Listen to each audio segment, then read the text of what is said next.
আজকে আমি চট্টগ্রাম হাটাজারি আদর্শ গ্রামে এসেছি। পাহাড়ের মনোরম পরিবেশ এবং এখানে পাহাড়ের পাশে পাশে আমন ধানের চাষ করা হয়। তাহলে চলুন এক নজরে দেখে আসি। পাহাড়ি এলাকা দেখতেছেন, এখানে সম্পূর্ণ পাহাড়।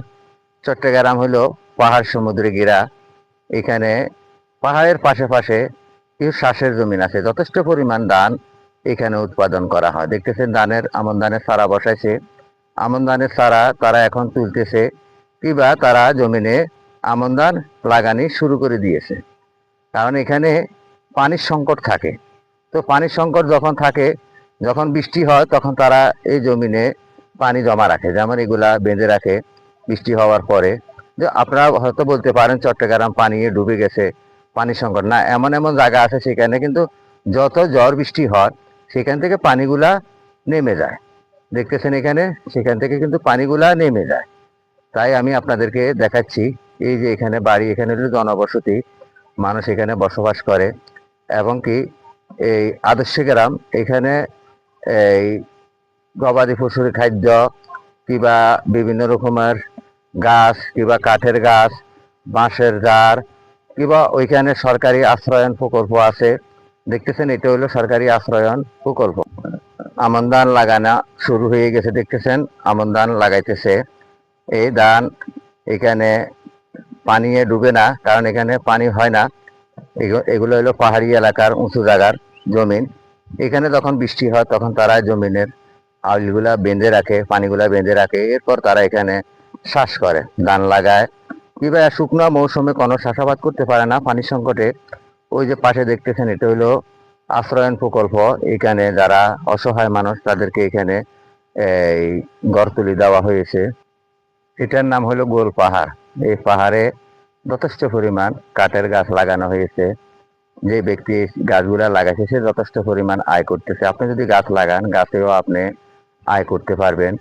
আপনারা পাহাড়ের যেখানে খালি পরিত্যক্ত জায়গা আছে, একটা গাছ গাছ কাটলে আপনারা 5টা গাছ লাগানোর চেষ্টা করবেন। গাছ আমাদেরকে প্রাকৃতিক দুর্যোগ থেকে বাঁচায়, গাছ আমাদেরকে অক্সিজেন দেয়।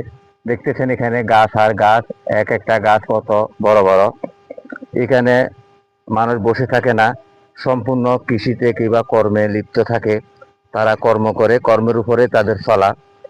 চট্টগ্রামের অনেক জায়গা আছে সেখানে কিন্তু এখনো চাষের আওতায় আসে না, কারণ পানিতে ভর্তি।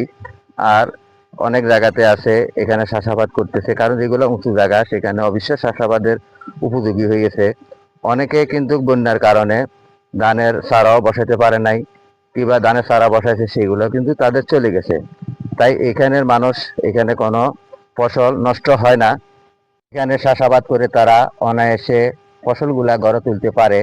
কারণ এমন এমন কিছু জায়গা আছে সেখানে জলাবদ্ধতা, কারণ উঁচু নিচু জায়গা আছে। চট্টগ্রাম নগরী আপনারা জানেন পাহাড় সমুদ্রে ঘেরা। কিংবা সাতকানিয়া বাঁশখালী, ওইখানে যখন বাড়ি বর্ষণ হয় পানি নিষ্কাশনের জায়গার সমস্যার কারণে পানি জমে যায়, কিংবা বন্যা উঠে যায়। কারণ আগে যেরকম খাল বিল ছিল, এখন রোড ঘাট হওয়াতে খাল বিল কিন্তু বদ্ধ হয়ে গেছে, কিংবা পানি নামার কোনো ব্যবস্থা নেই। পানি নামার ব্যবস্থা থাকলে সেখানে আর বন্যা উঠতো না। দেখতেছেন এখানে মানুষ পানির জন্য হাহাকার করে। হয়তো বৃষ্টি না হলে এখানেও কিন্তু পানি তারা মেশিন দিয়ে হলেও দিতে হবে, কারণ পানির সমস্যা। কোথাও উঁচু জায়গা, কোথাও ডালু জায়গা, কোথাও নিচু জায়গা, এইভাবে চট্টগ্রামের মানুষ চাষাবাদ করে। তাই আমি আপনাদেরকে বলতে চাই, আপনারা যখন পাহাড়ে আসবেন, পাহাড়ের মনোরম পরিবেশ দেখবেন, আপনাদের কাছে অনেক ভালো লাগবে। সকলকে ইউটিউব চ্যানেল ও ফেসবুক পেজের পক্ষ থেকে আন্তরিক ভালোবাসা, প্রাণ ঢালা অভিনন্দন জানিয়ে এখান থেকে